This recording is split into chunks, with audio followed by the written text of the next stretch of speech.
Hello guys, അസ്സാം വലൈക്കും. ഇതൊരു മോര് കറീൻ്റെ റെസിപ്പി നോക്കിയാലോ. അപ്പോൾ ആദ്യം ഒരു കപ്പ് തൈര് മിക്സീൻ്റെ ജാറിലിട്ടിട്ടൊന്ന് ബ്ലെൻഡ് ചെയ്തെടുക്കുക. അത് കഴിഞ്ഞിട്ട് ഒരു ചട്ടി അടുപ്പത്ത് വെച്ചിട്ട് കടുക് ഇട്ട് കൊടുക്കുക. കുറച്ച് നല്ല ജീരകം കൂടി ഇട്ട് കൊടുക്കുന്നുണ്ട് കേട്ടോ. പിന്നെ നല്ല ജീരകത്തിൻ്റെ പൊടി ഇല്ലാത്തതുകൊണ്ട് കേട്ടോ ഞാൻ അങ്ങനെ ഇട്ട് കൊടുത്തത്. ഇത് പൊട്ടി കഴിഞ്ഞതിന് ശേഷം ഇഞ്ചി വെളുത്തുള്ളിയും ചെറുതായി അരിഞ്ഞത് ഇട്ട് കൊടുക്കുക. എന്നിട്ട് അത് ഗോൾഡൻ കളർ ആകുന്നത് വരെ ഒന്ന് വഴറ്റിയെടുക്കുക കേട്ടോ. അത് കഴിഞ്ഞിട്ട് അതിലേക്ക് 5 ചെറിയ ഉള്ളി ചെറുതായി അരിഞ്ഞത് ഇട്ട് കൊടുക്കുക. എന്നിട്ട് അതൊന്ന് നല്ലോണം ഒന്ന് വഴറ്റി കൊടുത്തതിന് ശേഷം നമുക്ക് 3 വറ്റൽമുളക് ഇട്ട് കൊടുക്കാം. പിന്നെ 2 പച്ചമുളക് അരിഞ്ഞതും കൂടി ഇട്ട് കൊടുക്കുക കേട്ടോ.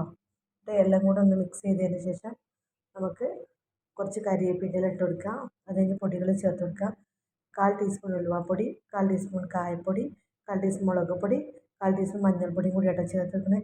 എല്ലാം കൂടി മിക്സ് ആയതിന് ശേഷം നമുക്ക് ആ തൈര് ബ്ലെൻഡ് ചെയ്തെടുത്ത് ഒഴിച്ച് കൊടുക്കുക കേട്ടോ. പാകത്തിന് ഉപ്പും കൂടി ഇട്ട് കൊടുക്കുക. പിന്നെ ഇത് നല്ലോണം മിക്സ് ചെയ്യുക. തിളക്കാൻ പാടില്ല കേട്ടോ, അപ്പോൾ നമ്മൾ തൈര് പിരിഞ്ഞ് പോവും. നല്ലോണം ഒന്ന് ചൂടാക്കി എടുത്താൽ മതി കേട്ടോ. ചോറിൻ്റെ കൂടെയൊക്കെ കഴിക്കാൻ നല്ല ടേസ്റ്റ് കേട്ടോ. അപ്പോൾ നിങ്ങൾ വീട്ടിൽ ട്രൈ ചെയ്യണം.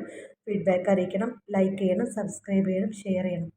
അപ്പോൾ ഓക്കെ, താങ്ക് യു.